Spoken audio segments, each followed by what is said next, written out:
E aí, tropa? Sejam bem-vindos ao oitavo e provavelmente último vídeo dessa série sobre os números primos, né? E o objetivo desse vídeo é simplesmente mostrar que se essa conjectura for válida, a gente consegue demonstrar não a conjectura de Legendre direto, que talvez dê para demonstrar também com esse resultado, mas eu não me preocupei em fazer isso, tá? A minha ideia é demonstrar uma conjectura um pouco mais fraca, que é a que diz que vai existir sempre um número primo, tá? Entre dois quadrados consecutivos de mesma paridade, beleza? Isso daqui já vai ser verdade para n pequeno, né? Porque em algum momento talvez a gente precise usar n... a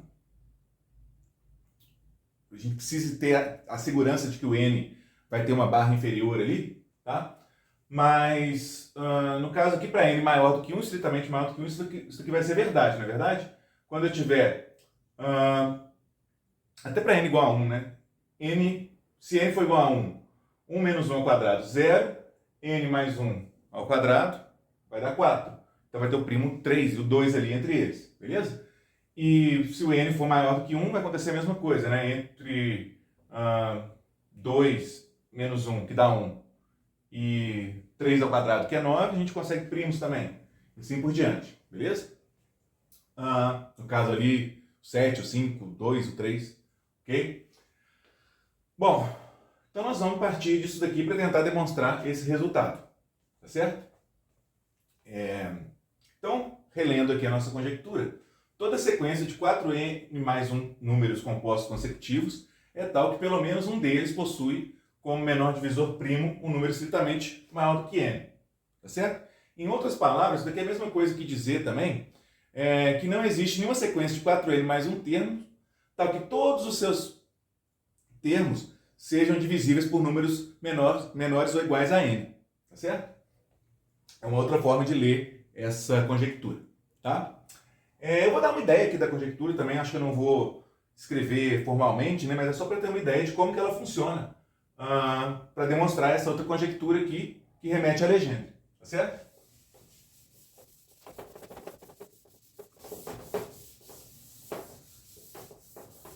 Então a ideia da demonstração é parecida com aqueles argumentos que a gente estava utilizando para tentar demonstrar a conjectura de Legendre, tá? Só que eu vou fazer uma correção aqui, beleza? Tem algumas particularidades, alguns ajustes que a gente precisa fazer, tá? Então, vamos considerar a sequência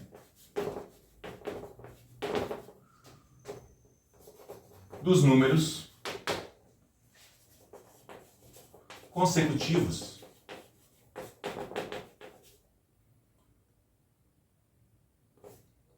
n menos 1 ao quadrado, n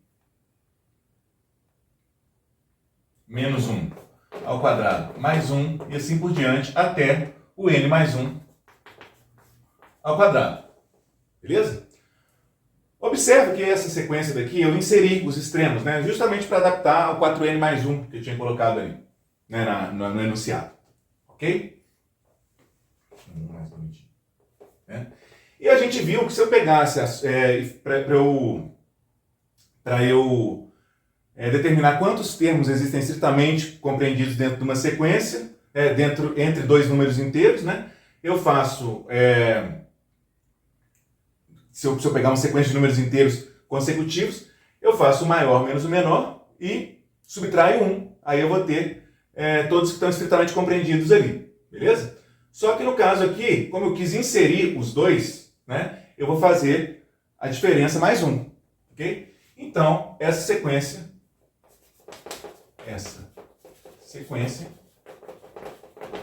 possui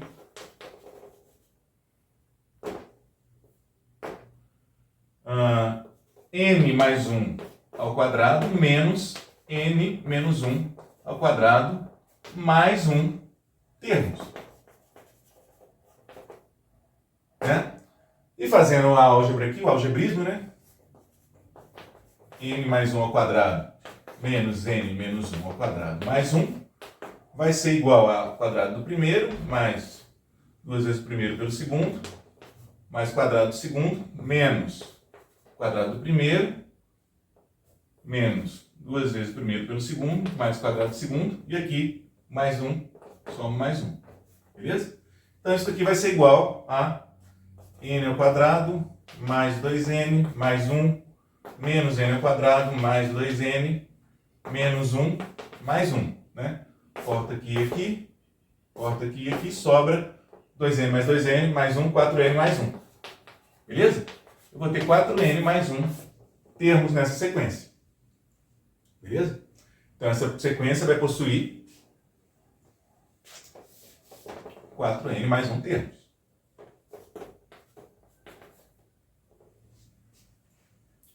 Bom, o que dizia a nossa conjectura? Dizia que pelo menos um desses caras, né, uma sequência de números... Então, vamos supor que isso daqui seja uma sequência de números compostos consecutivos. Então, para a gente fazer a demonstração, a gente vai ter que considerar duas hipóteses, certo? Primeira hipótese, a gente vai supor que o n é um número par. Beleza?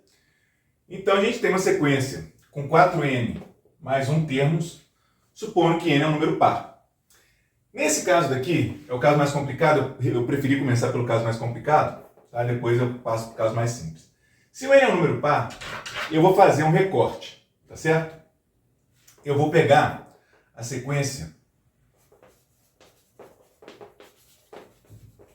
uma subsequência, né, dessa sequência aqui, em que eu tiro os dois termos, os dois menores termos, e eu retiro também os dois maiores termos, tá? Então a gente considera a sequência que vai do n menos 1 ao quadrado mais 2 até o n mais 1 ao quadrado menos 2, tá certo? Como esse resultado já é amplamente provado para números pequenos, né, de n até não sei quanto, então quando eu retiro aqueles dois caras dos extremos, sempre vai sobrar caras aqui, então a sequência ela é bem definida, tá certo? Bom, essa sequência daqui, como eu tirei dois termos dela, ela vai ter 4n mais 1. Como eu tirei dois termos de cada extremo, eu tirei 4 termos dela. Ela vai ter n mais 1 menos 4 termos. Beleza? Então, ela vai ter 4n menos 1 mais 1 termos. E a gente vai chamar aqui o n menos 1 de n'. E a gente vai aplicar a nossa conjecturazinha lá para esse caso, para n'. Em vez de ser para n, a gente vai aplicar para n'. O que diz a nossa conjectura? Nossa conjectura diz que essa sequência daqui vai ter pelo menos um cara xk, tá certo? Cujo seu menor divisor primo, vou chamar de p, pzão, é estritamente maior do que n'. Então, o xk ele é igual a um pq, certo? Com p estritamente maior que n'. Beleza?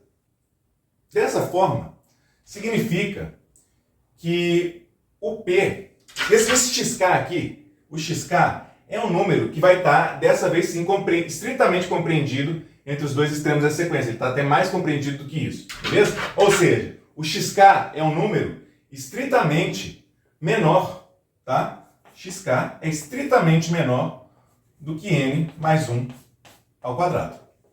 Correto? Bom, e o p é um número estritamente maior do que n'. Significa que o p é um número estritamente maior do que n menos 1. Porque o nosso n' é o n menos 1. Beleza? Ou seja, o p é maior ou igual a n. Tá certo? O p sendo maior ou igual a n, eu também não posso ter o p igual a n. Por quê? Porque o n, por hipótese, é par. Ora, eu não posso ter um número primo que seja par, maior do que 2. A gente está fazendo para caso de n maior do que 2. Então eu não posso ter um número primo par. Beleza? Então ele não vai poder ser igual a n. Então, o primo vai acabar sendo estritamente maior do que n. Ou o p é maior ou igual que n mais 1. Correto? Dessa forma, o p maior ou igual que n mais 1, tá certo? Significa, usando aqueles argumentos que a gente utilizava lá na tentativa de demonstrar a conjectura de Legendre, os argumentos são muito parecidos, né? O que vai acontecer? O P é o menor divisor primo, o Q é um cara que é obrigatoriamente maior do que P, beleza? Porque se ele fosse menor, significa, grosso modo, que o XK ia ter um divisor primo menor do que o P, a menos que esse Q fosse igual a 1, mas a gente está supondo que o XK é um número composto, né? Então ele teria um divisor primo menor do que P, né? Mas a gente está aplicando a nossa conjectura para afirmar que o menor divisor primo dele é esse P, que é um P maior ou igual que N mais 1, tá certo? Significa que o XK tem que ser maior ou igual que N mais 1 ao quadrado. Beleza? Por quê? Porque o XK tem que ser maior do que P ao quadrado, porque o Q é um número maior do que P, ou maior ou igual. Então, XK tem que ser maior ou igual do que P ao quadrado. Né? E o P ao quadrado vai ser justamente N mais 1 ao quadrado. Só que o XK, como eu peguei um recorte daquela sequência ali, ele vai ter que ser estritamente menor do que N mais 1 ao quadrado. Aí a gente chega na contradição, né? Porque se ele fosse um número composto, ele teria que ser maior ou igual que N mais 1 ao quadrado, só que, pela forma que a gente construiu a nossa sequência, ele é um número estritamente menor, tá certo? Logo, o XK precisa ser primo, né? Contradição, né? Com o fato de XK ser um número composto, logo, XK é primo. Beleza? Ou seja, o cara que tem o menor divisor estritamente maior do que o N' mais 1 no caso aqui, ele vai ter que ser primo. Ok? E agora, analisando o caso em que o N é ímpar, a gente vai considerar aquela sequência ali mesmo. Tá? Então, se o N é ímpar, a gente vai usar basicamente a mesma coisa, vai ficar até mais fácil a gente demonstrar aqui. Né? N ímpar, o que vai acontecer? A gente sabe que nessa sequência eu tenho um cara, né, XK, igual a um P vezes Q, mesma coisa, tá? P vezes Q, onde P é o seu menor divisor primo, de tal forma que o P é um número estritamente maior do que N, aplicando agora a nossa conjectura a N, tá? Então a conjectura, quando eu tenho 4N mais 1 termos, a conjectura afirma, né, ou a conjectura enuncia que vai ter pelo menos um cara dentro de uma sequência de números compostos consecutivos cujo menor divisor primo é estritamente maior do que N. Então, P é estritamente maior do que N, ou maior ou igual a N mais 1. Beleza? Aí, usando aquele argumento, né, de que o Q tem que ser um número maior ou igual a P, então significa que o XK é maior ou igual a P ao quadrado, que é maior ou igual que N mais 1 ao quadrado. Certo? Só que esse P aqui não pode ser igual a N mais 1 ao quadrado também. Tá certo? Por quê? Porque o P vai ser par. Né? Se o N é ímpar, P é par. Então, o P necessariamente precisa ser estritamente maior do que N mais 1, o P ao quadrado vai ter que ser estritamente maior. Desculpa. O P estritamente maior do que N mais 1, o P ao quadrado estritamente maior do que N mais 1 ao quadrado. E aí a gente chega na contradição, porque o XK seria um cara dentro daquela sequência, estritamente maior do que o maior termo daquela sequência. Beleza? Logo, contradição, né? Também. Logo, XK é primo. Beleza? Então a gente demonstrou que seja N um número par ou um número ímpar, vai ter um número primo ali entre dois quadrados consecutivos, de mesma paridade. Beleza? Que é o que a gente queria demonstrar, né, naquela conjecturazinha fraca de Legendre. Ok? Então, para todo n natural, existe um P' tal que P está estritamente contido ou está estritamente compreendido entre n menos 1 ao quadrado e n mais 1 ao quadrado. N natural, aqui vamos colocar o asterisco ali, né, considerando os números só a partir do 1. Beleza? Então era isso que eu queria falar para vocês em toda essa série de vídeos. Tá? Eu nem tinha pensado no começo, quando eu estava falando dessa série de vídeos, eu não queria falar sobre essa conjectura, mas eu mudei de ideia, tá certo? Porque eu achei que eu precisava explicar um pouco a minha motivação para isso, né? Para as sequências premianas e tudo, e uma coisa vai acabando levando a outra. Então esse daqui, né, eu vou continuar buscando uma demonstração, um contra-exemplo para minha conjectura, não é mesmo?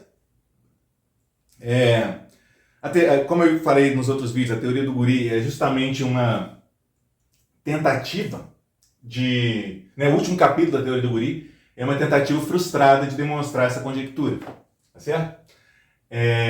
Mas eu estou tentando, cada vez, né, a cada dia, tentando mostrar essa conjectura de outras formas e tal. E se em algum momento eu tiver algum resultado que eu considere relevante, eu consiga ter alguma ideia para essa conjectura, eu vou fazer um outro vídeo para falar sobre isso também, ok? Espero que vocês tenham gostado dessa série de vídeo. E não hesitem em comentar falando sobre esse resultado, falando sobre o que já existe nesse campo aí, porque eu sou amador, né, nessa parte, então eu não sei muito como chamar as pessoas para entenderem ou para me ouvirem, ok? Então eu vou ficar por aqui, né? Esse vai ser o último vídeo dessa série. Se eu vier com alguma novidade, se eu encontrar alguma novidade nessa saga aqui, eu faço um outro vídeo, coloco num apêndice aqui dessa série de vídeos, ok? Espero que vocês tenham gostado e até a próxima. Valeu!